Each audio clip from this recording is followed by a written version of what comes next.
Eki nikiijaho bwanyima y'abazibe okuguma nibajurira n'omu bihome aha mishango mikye etaine maani erikuba neebaasa kuhwera ha za kooti z'ebyaro bakagarukanisa abantu ba butosha batagiire omu bihome okumara obwire buraingwa. Waliwo enkyukakyuka mu kukozesa emisango gino egya criminal justice ng'abasibe bawolerezebwa mu bwangu ate era n'omujjuzo oguli mu makomera nga gukendeera.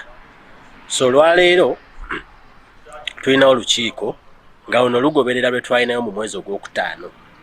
Ng'olukiiko luno kigendererwa kyalyo okulaba nga ebifubiro ebya community service oba bwe tuyita bulungi bwansi nga mu Bushenyi muno ne district zonna eza Bushenyi ebifubiro ebyo bikolebwa bulungi. Ehurite ya advancing justice program tulina abantu bagake bakolese courts ninga ebiringo edijo etali yokwirukangira nkahi a police kureba ngu twakendeza emishango emikye eri mu judicial system kureba ngu twakendeza ninga abantu bayonjera kwikyerereza omu kooti eza hansi. Abahangu omu nshonga z'obugabe bw'abantu nibashoborera ngu omu nkora nk'egyo ey'okuha bakozire emishango ebiheneso eby'okukora burungi bwansi omu byanga nikibayambaho omu kubaisaho amaka gaabo ahamwe n'okwetantara okwejwanzya omu bihome. Ekyo nikituyambaho kushanga ngu abantu abasibe abakuba bakozire obushango bukye nk'okwiba enkoko nk'okurwana ubundi kibayambaho kugaruka omu bantu baabo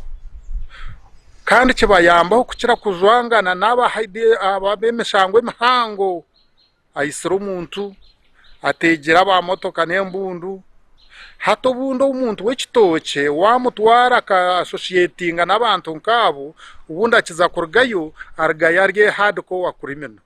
SP Joram Tumwesigire orukukurira polisi ya Kizinda nagira ngu omuntu weena oba kuba bahaire ekyeneso eky'okukora burungi bwansi naragirwa kukikora wenka kwenda kugira ngu amanye obuhango bw'orubanja orwakozire. Kuba arikuha punishment ya community service niba bagikuha nk'iyo nk'omuntu tikihariho ekyokugira ngu ukunda abe nyine sente nze kuronda omukozi wanje aije ankorere no ekyo tikikwikirizibwa kuba bakwasa community service no wakora miliyoniya ushime kujye korra wenka punishment yo kwagifiringa such that ekyo kikija kikakuyamba okureforming okamanyoti kuba bampira punishment ejo tinsheme kugaruka kukora omushango ninga sheshove ni yemwe eyinabiye nkozira mu kubanza. Tiri nebifubiro eba kuhereza abasibe gukora ha community kuba ihereza ngo baze gukora emirimo ejo nibabahereza form eyitora argument to confirminga ngo umuntu ogwe yija kandi yakoresha hezo ibiri obwiro bwatarukwija eshahezo niziba pushed.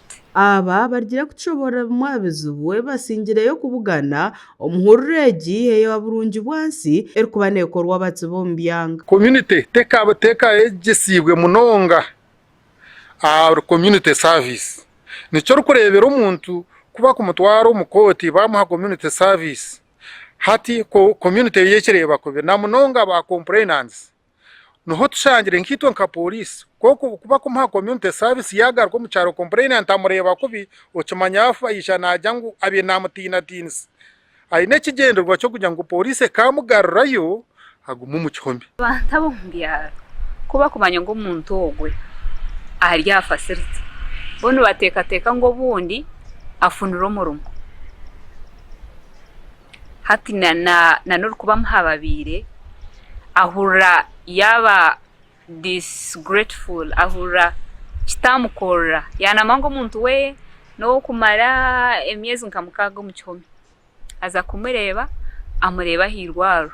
Abatsi b'abantu bakora ebifubiro ebikotera kuba bahaire kukora omu byanga ningashi community services omukwezi kumwe kwonka kandi omushahi ibiri buri izooba orukubanza okuza orwakataano. Agagasha Olivia nasasira abwatayari West omu Bushenyi. 5 4 3 2 1 4 3 2 1 4 3 2 1